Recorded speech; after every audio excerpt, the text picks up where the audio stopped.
말씀은 그 마가복음 3장 31절에서 35절까지 말씀을 보시도록 하겠습니다.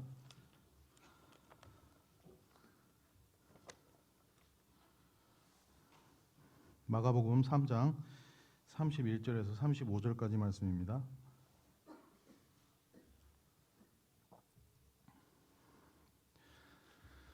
제가 읽어드리도록 하겠습니다. 그때 예수의 어머니와 동생들이 와서 밖에 서서 사람을 보내어 예수를 부르니 무리가 예수를 둘러 앉았다가 여짜오되 보소서 당신의 어머니와 동생들과 누이들이 밖에서 찾나이다. 대답하시되 누가 내 어머니이며 동생들이냐 하시고 둘러 앉은 자들을 보시며 이르시되 내 어머니와 내 동생들을 보라. 같이 읽으시겠습니다. 누구든지 하나님의 뜻대로 행하는 자가 내 형제요 자매요 어머니니라. 명절 잘 보내셨습니까? 명절에 설교를 하게 되면 분위기가 어쨌든 좀 이렇게 믿지 않는 가족들도 만나고 그러면서 좀 이렇게 너무 진지한 이렇게 말씀을 이렇게 전하면 안 맞더라고요. 좀 예전에 몇 번 이렇게 전해 보니까 그래서 뭐 그렇다고 하나님 말씀이 진지하지 않는 건 아닌데 어쨌든 저희들이 편안하게 받을 수 있으면서도 또 저희들의 마음 가운데 또 귀한 또 교훈을 주는 그런 말씀을 참 이렇게 기도하는 가운데 이 말씀을 보게 되었습니다. 명절 때 이제 저희들이 믿지 않는 가족들을 또 만나잖아요. 뭐 이번에 이제 코로나로 인해서 뭐 그렇지 못했을 경우도 있지만 어쨌든 저희들이 이제 그 가정에 대해서 이렇게 생각해 보게 될 때 이 믿지 않는 가정, 믿지 않는 또 이제 그 우리 이제 직계 가족부터 해서 뭐 친족들도 있고 이렇게 이제 만날 때 좀 혼란스러울 수 있죠. 이제 교회 안에서 성도들하고 같이 있을 때는 너무 좋은데 대화가 안 통하는 영적인 그런 교제가 안 되는 그런 가족들하고 이렇게 이제 며칠을 연이어서 이렇게 이제 있다 보면 저희들의 마음이 좀 곤고해지기도 하면서 이 어떤 마음을 가져야 될 것인가. 그래도 가족인데 이런 부분들에 대해서 저희들이 주님 말씀을 통해서 이렇게 좀 정립해 봤으면 좋겠다는 생각을 해보게 됐습니다. 물론 이제 저도 다 아는 건 아닌데 그래도 우리가 이 말씀을 통해서 그 가정에 대한 부분에 또 귀한 또 인상을 받을 수 있다면 좋지 않을까 그런 생각이 들게 됐습니다. 본문의 그 말씀을 보게 될 때 예수님의 그 육신의 어머니와 동생들이 예수님을 찾아왔습니다. 찾아온 이유를 보게 되면 그 21절에 좀 위에 올라가면 21절에 그렇게 나옵니다. 예수의 친족들이 듣고 그를 붙들러 나오니 이는 그가 미쳤다 하밀러라. 예수님이 이제 많은 이적과 이런 기사를 또 행하시고 또 하나님 나라의 복음을 천국 복음을 전파하시고 이렇게 하시니까 이제 우리가 이제 이제 일상적으로는 좀 이해하기 힘든 그런 일들이 이제 막 벌어지니까 사람들이 좋은 반응을 가진 사람들도 있었지만 또 이제 미쳤다, 제정신이 아니다 이렇게 반응을 가진 사람도 있었습니다. 근데 이제 예수님의 가족들, 어머니와 동생들이 그 말을 들은 거죠. 예수님이 미쳤구나. 그래서 이제 빨리 데리고 나와야겠다. 어디 치료를 받든지. 그래서 지금 예수님을 찾으러 지금 온 거죠. 그런 가운데 32절에도 보게 되면 당신의 어머니와 동생들과 누이들이 밖에서 찾나이다. 이제 이 얘기를 지금 들은 거죠. 예수님께서. 그때 예수님께서 대답하시되 누가 내 어머니이며 동생들이냐 하시고 둘러앉은 자들을 보시며 내 어머니와 내 동생들을 보라. 하나님의 뜻대로 행하는 자들이 나의 형제요, 나의 어머니며 나의 자매다. 이렇게 이제 말씀을 하시게 됩니다. 저는 이제 이 말씀을 이렇게 보면서 이 상황에서 뭐 나를 왜 찾아왔느냐? 나 지금 바쁘다. 좀 이따 만나자. 뭐 이런 얘기도 할 수 있는데 왜 주님께서 가족에 대한 말씀을 이렇게 하셨을까? 좀 의문이 갔어요. 주님께서 이렇게 가볍게 하실 수 있는 말씀들이 없으실 텐데 굉장히 중요한 교훈을 주시고자 하셔서 주님이 말씀하셨을 건데 왜 가정에 대한 이 가족에 대한 얘기를 하셨을까? 그것은 이것은 너무나도 중요한 그 의미가 있다는 것을 우리가 생각해 볼 수 있습니다. 이 가정은 하나님이 주신 하나님의 굉장히 중요하고 놀라운 하나님의 경륜이 담겨 있죠. 저희가 이제 생각해 보더라도 만약에 지구상에 나 혼자만 남아 있다면 우리가 살 수 있겠습니까? 이제 보기 싫은 사람도 없고 혼자 한번 잘 살아보자 뭐 그렇게 생각할 수 있겠지만 우리는 결코 사람은 혼자 살 수가 없는 존재이죠. 사람은 반드시 다른 사람 누군가가 있어야 됩니다. 그래서 저희는 존재적으로 볼 때에도 저희는 결코 혼자 살 수가 없습니다. 그런데 그렇다면 다른 사람들과 같이 있으면 살 수 있냐? 물론 그래도 좀 낫죠. 그런데 하나님께서 저희들에게 혼자 살 수 없는 존재로 저희들을 만드시고 가장 먼저는 하나님이 저희에게 아버지가 되셔야만 저희들이 살아갈 수 있는 그런 존재로 하나님 저희를 만드시고 가정을 이루어야만 살 수 있는 그런 존재로 저희들을 만드셨다는 거죠. 그것은 하나님께서 갑자기 가정을 저에게 만들어서 주신 것이 아니고 하나님 자체에게서 하나님의 성품에서 나온 굉장히 중요한 의미가 있다는 거죠. 우리 하나님은 삼위일체 하나님이시죠. 삼위일체 우리 하나님을 보시게 될 때에도요. 하나님을 우리가 아버지라고 하잖아요. 하나님 아버지. 또 예수님이 하나님의 아들이시잖아요. 하나님이시면서도 하나님의 아들이시죠. 왜 수많은 관계 가운데에서 왜 삼위일체 하나님께서 아버지와 아들의 관계를 가지셨을까? 그리고 우리 성령님은 그 하나님 아버지와 아들의 관계 가운데에서 사랑으로 이렇게 함께 할 수 있도록 또 이렇게 인도하시고 역사하시는 분이시죠. 이런 그 하나님의 삼위일체 하나님을 우리가 생각할 때에도 가정의 관계를 생각해 볼 수가 있습니다. 이것은 하나님의 이 삼위일체 하나님의 존재 방식에서부터 출발한다고 볼 수가 있죠. 근데 우리는 가정이 너무나 익숙하니까 가정을 소홀히 보고 가볍게 볼 수 있습니다. 또 그리고 우리에게 지금 우리가 함께하고 있는 이 교회도 영적인 가정이죠. 우리 이제 형제님, 자매님이라고 부르잖아요. 교회 안에서 어떤 직분을 따라서 부르는 것이나 이러면 삭막해지죠, 벌써 그런 분위기가. 근데 우리는 주님 안에서 형제님, 자매님을 부를 수 있는 이런 예수님의 보혈로 맺어진 영적 가정이죠. 또 그리고 우리에게 주님께서 육신의 가정을 주셨죠. 여기 있는 우리 가운데에서 부모님 없이 태어난 사람은 아무도 없을 겁니다. 우리는 태어남 자체가 가정을 이루어서 우리는 태어나죠. 그래서 우리에게 가정이라는 것은 뗄래야 뗄 수 없는 가장 중요한 우리 삶의 기본적 단위라고 볼 수 있는 것이다 하는 생각을 해보게 됩니다. 그래서 정리해보자면 삼위일체 하나님의 존재 방식이고 또 그 하나님의 성품이 교회에 나타났고 또 우리 개개인의 삶 가운데에서 가정으로 또 이렇게 하나님이 우리에게 주셨습니다. 우리가 이제 다 알지는 못하지만 이것은 너무나도 중요한 의미가 있다. 그리고 우리가 처음에 이제 선악과를 보게 될 때에도 그 아담과 하와가 선악과를 먹게 됐을 때 이 죄를 인류의 죄가 처음으로 들어왔을 때 하나님과의 관계가 깨어지죠. 이게 이제 가정의 관계가 깨어지는 거잖아요. 또 아담과 하와가 서로가 서로를 또 부끄러워하게 되고 죄는 이 가정을 깨는 거죠. 그래서 저희들이 이제 구원을 이렇게 받게 되었을 때 이런 그 가정에 대한 부분을 저희들이 생각하지 못한다면 우리는 하나님을 굉장히 이상한 분으로 생각할 수밖에 없습니다. 인위적으로 우리가 이제 저번에 이제 유인강 선생님께서도 하나님 아버지에 대한 부분을 설교하셨는데 하나님이 저희 아버지라는 사실을 구원받고 나서 저희들이 이제 알게 되죠.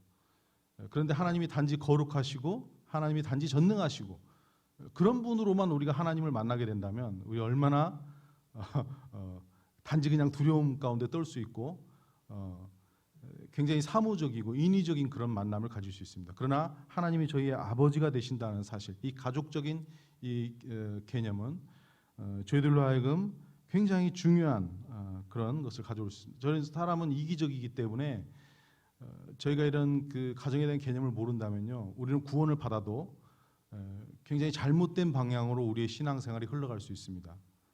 예를 들자면 제가 지금 여기서 이렇게 설교를 하고 있지 않습니까? 그런데 우리 이제 형제님들이 많이 있어요. 우리 형제님들이 이제 은사를 따라서 또 설교를 할 수 있습니다. 그리고 또 주님 앞에 준비할 수 있어요. 그런데 제가 이 교회가 영적 가정이고 이 가정을 세우는 것에 대해서 제 마음에 목적이 있지 않다면 제가 구원받았다 할지라도 제가 무슨 생각을 가지겠습니까? 견제하겠죠. 나보다 설교를 더 잘하면 안 될 텐데 왠지 모르는 그런 시기심, 나보다 찬양을 더 잘 부르는 것이 뭐 잘 부른다는 표현이 좀 그렇지만 주님 앞에 더 나보다 좀 더 쓰임 받는 것에 대해서 좀 기분이 나쁘고 어떤 그런 시기심이 내 가운데 이제 있을 수 있겠죠. 영적 가정을 생각하고 이 교회를 바라보는 것과 나의 구원을 생각하는 것과 그렇지 않고 하나님이 나 하나에 내 개인의 구원을 이루셨다는 것을 생각하는 것과는 어마어마한 차이를 가져옵니다. 우리 교회는 영적 가정이죠. 우리 형제 자매님들이 다 잘 돼야 됩니다. 그래서 우리는 또 주님 안에서 하나잖아요. 그래서 이 교회가 내 개인이 아니라 이 교회가 잘 될 수 있게 하기 위해서 우리는 이 가정이 잘 될 수 있게 하기 위해서 우리는 모든 것을 쏟고 또 기도하고 우리가 그것을 정말 기뻐할 수 있게 되는 것이 합당하겠죠. 그런 부분을 생각해 볼 수 있습니다. 삼위일체 하나님에 대해서 다시 저희들이 보게 될 때 아까도 말씀드렸던 것처럼 왜 하나님은 하나님 아버지와 또 아들 예수 그리스도 존재하시고 또 한 분만 계셔도 되는데 왜 세 분이 계실까? 완전하신 하나님이신데 왜 세 분이 계실까? 그리고 또 이런 가족적인 어떤 그런 형태를 가지고 계실까? 이런 부분을 우리가 생각해 볼 때 우리가 하나님을 알 때 우리가 하나님 한 분을 아는 것은 사실은 하나님을 아는 게 아니죠. 우리는 하나님도 알아야 되고 하나님 아버지도 알아야 되고 또 아들 예수 그리스도 알아야 되고 또 그 안에서 역사하시는 성령님도 우리는 알아야죠. 그래서 기독교는 하나님 한 분을 아는 것으로 끝나는 것이 아니라 이 삼위일체 하나님을 알아야 우리가 하나님을 안다고 볼 수 있잖아요. 그래서 이 삼위일체 하나님이 이런 아름다운 그런 가족적 개념을 가지고 서로 사랑하고 서로 섬기시는 이 아름다운 모습, 이것이 우리가 믿는 하나님이시죠. 단독적으로 독자적으로 행하시는 하나님이 아니시고 완전하심에도 불구하고 서로 사랑하고 서로 섬기는 그 아름다운 그 모습, 그것이 이제 교회에 그대로 반영됐지 않습니까? 그래서 교회 가운데에서도 저희들이 복수 목회를 하는 것은 굉장히 중요하죠. 이렇게 어떤 계급이 나눠진다든지 어떤 사회적인 어떤 직장처럼 교회 안에서 이런 직분의 계급이 나눠진다든지 이렇게 하는 것부터가 벌써 굉장히 암울한 그런 부분이 이제 되게 되죠. 교회는 직장이 아니지 않습니까? 교회는 영적 가정이죠.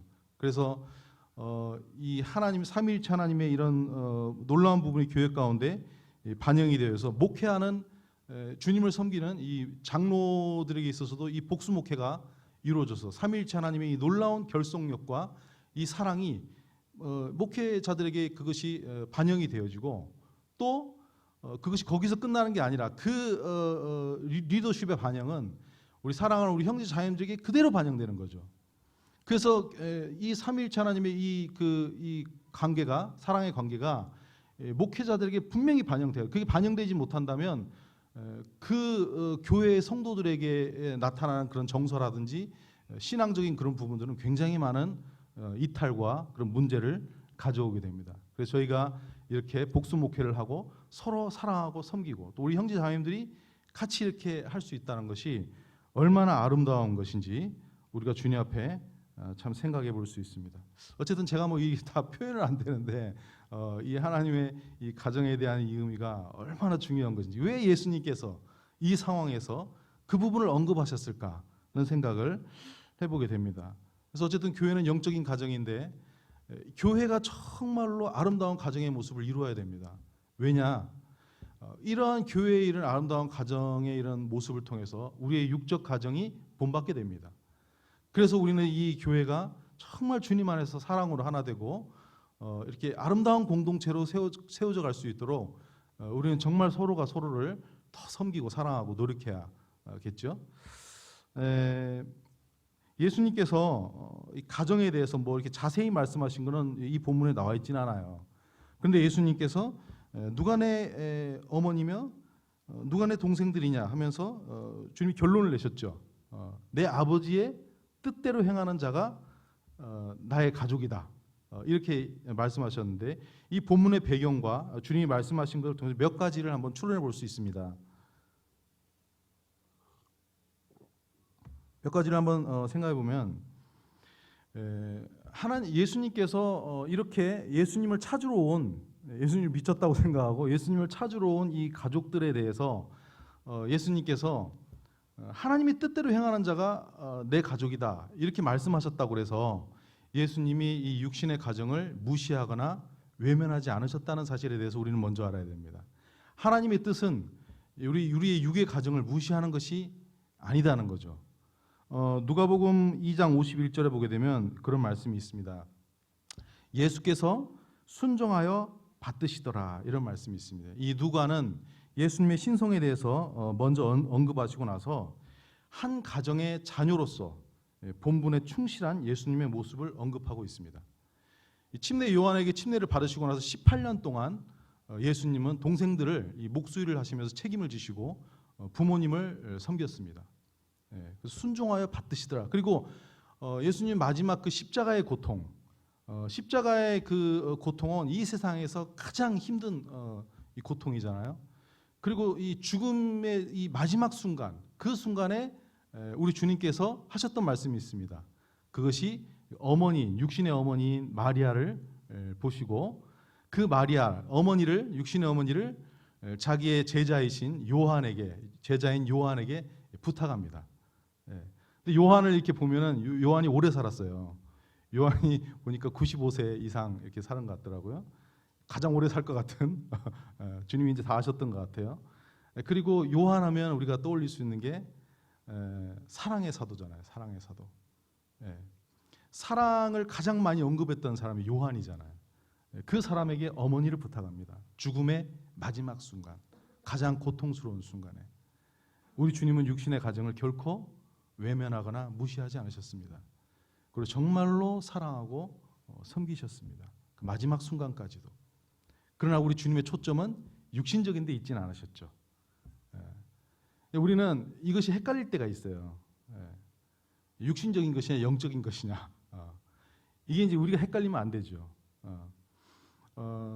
저에게도 이제 저희 어머니가 이렇게 있습니다. 제가 이제 강단에서 많이 언급했지만 저는 이제 개인적으로 저희 어머니가 저에게 짐 같았어요. 저 영적으로 같이 이렇게 함께 해주지 못하니까 일평생을 그러셔서 저는 정말로 짐 같고 장애 같고 부담되고 그랬었습니다. 그런데 이제 주님이 제게 깨닫게 해주신 것은 제게 가장 큰 사명을 주셨다면 저희 어머니를 주님께로 인도하는 것, 제가 저희 어머니를 섬기는 것이 저에게 가장 큰 사명이라는 것을 주님이 제게 깨닫게 해주셨습니다. 이것은 인위적으로 주님이 저에게 주신 것이 아니고 가족으로 맺어주신 거죠. 우리 사랑하는 형제 자매들 가족 가운데에서 믿지 아니하는 부모님이나 믿지 아니하는 가족들이 있다면 오늘 이 시간 이 말씀을 통해서 우리가 한번 도전받고 우리가 깨었으면 좋겠습니다. 단순히 한 영혼으로 보고 복음을 전하는 것이 아니라 주님이 나에게 나의 부모님이나 나의 아내나 남편이나 나의 가정, 나의 자녀를 가족으로 맺어주셨는데 이것은 주님이 나에게 주신 아주 큰 굉장히 중요한 사명이고 이것은 놀라운 특권인데 내가 이걸 어떻게 섬겨야 될 것인가. 우리가 육신적으로 이끌면 안 되겠죠. 그래서 가족이 줄 수 있는 게 뭡니까? 가장 최상의 것, 가장 참된 것을 줘야죠. 근데 나의 사랑하는 가족이 아직 예수님을 모르고 저 영원한 지옥을 향해서 달려가고 있다든지 멸망 가운데 가고 있고 하나님의 자녀가 되지 못했다면 우리의 마음이 얼마나 아프고 힘들겠습니까? 그리고 또 우리에게는 또 영적인 가정인 또 이 교회가 있죠. 이 교회 가운데 사랑하는 우리 성도들이 주님 안에서 더 잘 달려가기 위해서, 주님 안에 더 잘 세워지기 위해서 우리가 그렇게 섬기고 교제하는 것은 굉장히 중요하다고 생각이 됩니다. 또 가족은 같은 마음을 가지고 같은 뜻을 가지고 살아야 한다라고 봅니다. 근데 오늘 여기에 이 예수님의 이 육신의 가족은 예수님을 미쳤다라고 하고 예수님을 지금 데리러 왔어요. 여기서 우리가 볼 수 있는 건 뭐냐면 우리 탕자의 비유 있잖아요. 탕자의 비유에서 보면 아버지와 같이 있었어요. 아들이 그 맏아들이 같이 있었잖아요. 근데 탕자가 이렇게 오니까 맏아들이 화가 났습니다. 쟤는 아버지 재산 가지고 나가가지고 완전히 방황하다가 돈 다 까먹고 이렇게 왔는데 뭐가 이쁘다고 소를 잡고 금가락 반지를 끼워주시고, 아니 닭 한 마리 잡으시면 되는 거 아닙니까? 뭐가 이쁘다고 소를 잡으십니까?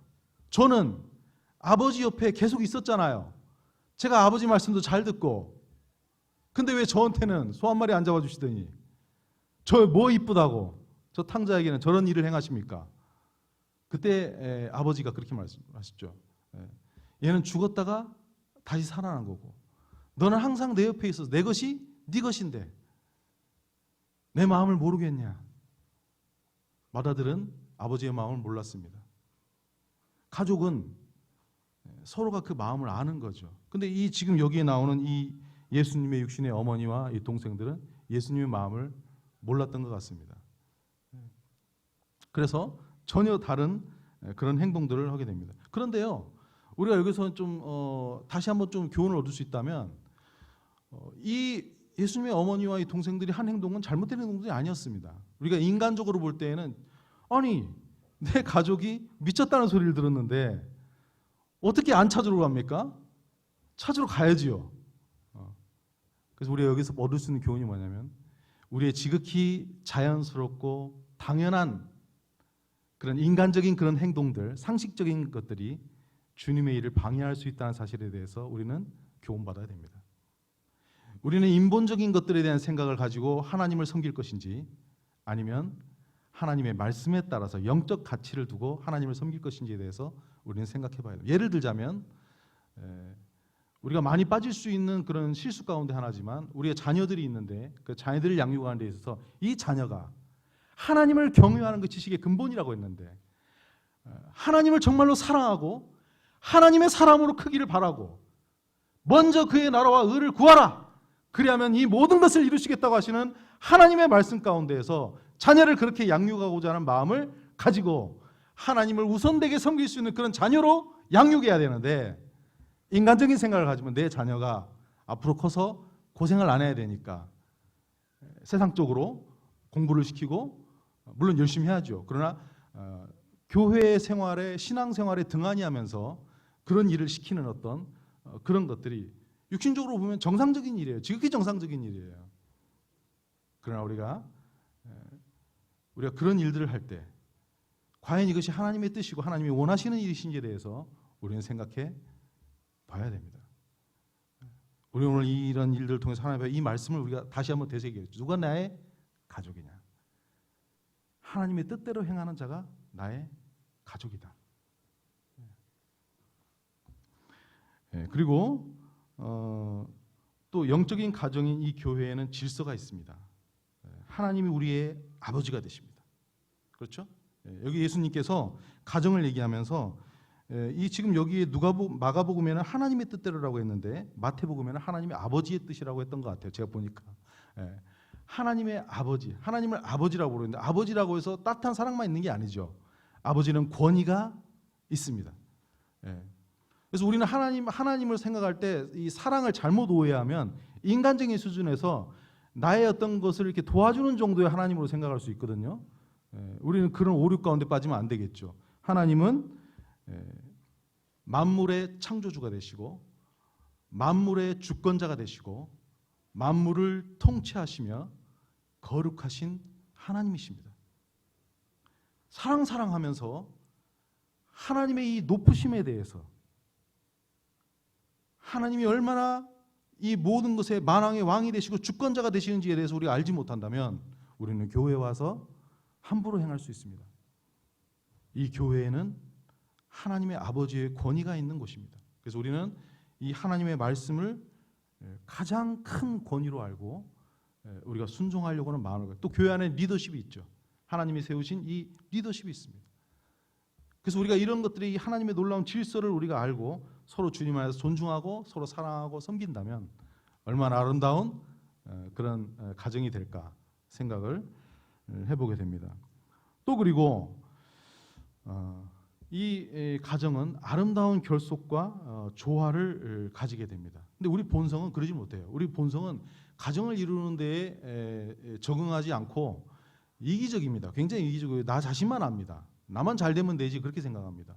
그래서 이 가정을 이루고 가정을 섬기는 것 자체가 우리에게 성화예요, 사실은. 여기 보게 되면요, 예수님을 찾으러 왔던 이 어머니와 이 동생들과 이 누이를 보게 되면요, 예수님과 같은 공간에 있었어요.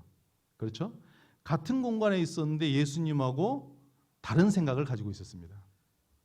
가족인데 같은 공간에 있었는데 저기 이 가족들은 예수님이 미쳤다고 생각하고 예수님을 찾으러 왔고, 예수님은 하나님의 나라의 일을 하고 계셨습니다.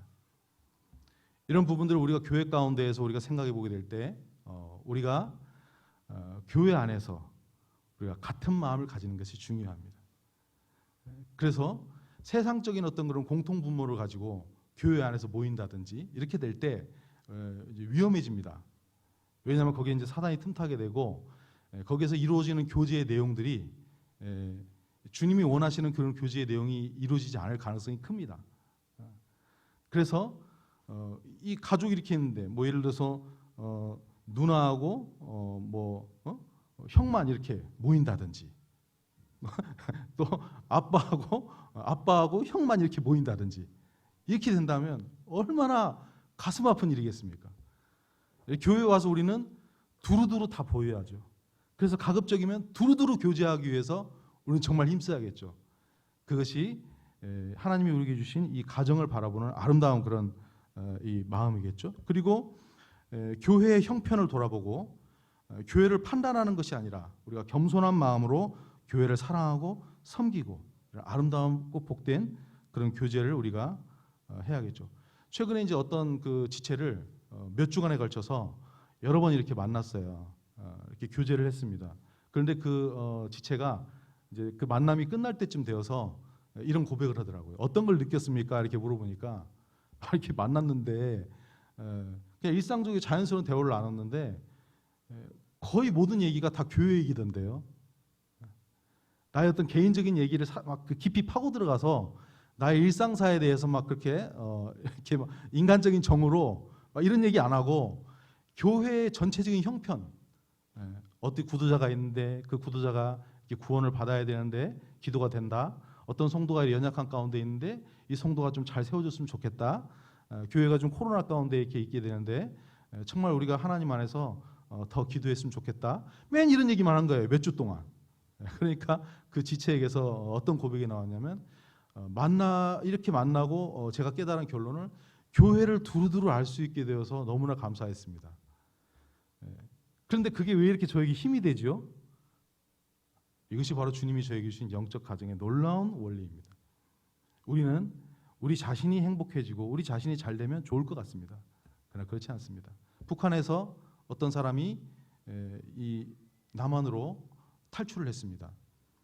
그런데 그 사람이 기뻐해야 되잖아요. 자유를 얻었잖아요. 좋아해야 되잖아요. 근데 안 그래요. 내가 남겨놓고 온 나의 부모님, 나의 동생들이 걱정이 되어서 잠을 이루지 못합니다. 사랑하는 형제자매들, 우리는 가정입니다. 영적인 가족입니다. 우리가 어떻게 잘 돼야겠습니까? 이 하나님 아버지가 하나님의 아버지 되신 이 교회 가운데 저희들이 와서 우리가 정말 주님 안에서 서로 사랑하고 아름답게 세워주는 그런 영적인 가정으로 그런 개념을 저희들이 분명히 가지고 섬기게 되는 그런 삶이 되었으면 정말 좋겠다는 생각을 해보게 됩니다. 그리고 마지막으로 저희들이 같이 읽었던 말씀에 누구든지 하나님의 뜻대로 행하는 자가 내 형제요 자매요 어머니라 이렇게 말씀했는데요. 이게 중요한 이 내용이 있습니다. 그게 뭐냐면 하나님의 뜻대로 행하는 자입니다. 사람은 죄인인지라 하나님의 뜻까지는 잘 받아들입니다. 그런데 행한다는 뜻 거기서부터 그건 흘려듣습니다. 저부터 그렇습니다. 구원은 믿음으로 받지요. 그러나 구원받은 사람은 행하게 돼 있습니다. 이것이 로마서와 야고보서의 균형이잖아요. 반드시 성경이 이렇게 말하고 있습니다. 구원은 믿음으로 받습니다. 그러나 구원받은 사람은 행하게 돼 있습니다. 왜? 행함은 진실된 사랑을 가질 때만 나오기 때문에 그렇습니다. 우리는 믿음을 통해서 구원을 받는 것에 대해서 그 큰 은혜를 누려야 됩니다. 그러나 내게서 행함이 나오지 않는 것에 대해서 우리는 하나님 앞에 도전받고 권면받고 회개해야 됩니다. 하나님의 뜻대로 행하는 자가 내 형제요 자매라고 주님 말씀하셨습니다. 우리가 주님 앞에서 정말 그 하나님의 뜻대로 행하는 그런 아름다운 가족의 모습이 되었으면 좋겠습니다. 한번 정리를 해보겠습니다. 우리는 영적 가정, 이 교회의 한 사람이 되기 위해서 구원받았습니다. 나 혼자 잘 살기 위해서 구원받은 것이 아니죠.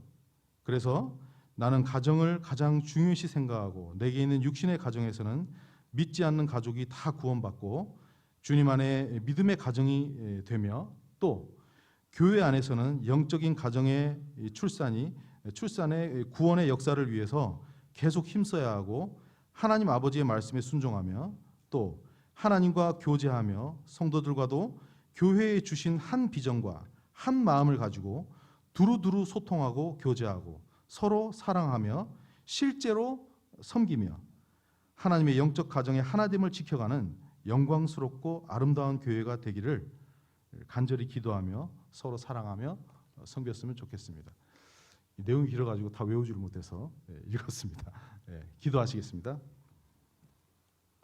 하나님 아버지, 삭막하고 황폐하고 이기적이고 자기밖에 모르는 이 죄인에게 삼위일체 하나님의 놀라운 이 사랑을 베풀어 주셔서 예수 그리스도께서 저희를 그 주님의 목숨과 피값으로 구원해 주셔서 그것으로 끝나는 것이 아니라 저희들을 하나님의 자녀 삼아 주시고 하나님의 가정으로 저희를 불러주셔서 참으로 감사를 드립니다. 이 하나님의 가정에 놀라운 이 하나님 말씀의 진리를 저희들이 진실로 알기를 원합니다.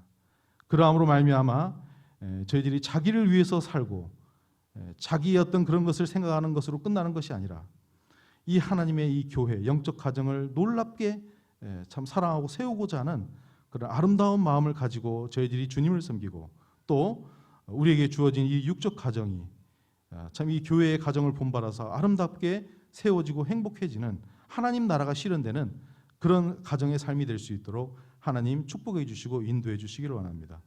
모든 것에 감사를 드리옵고 예수님의 이름으로 기도드리옵나이다. 아멘.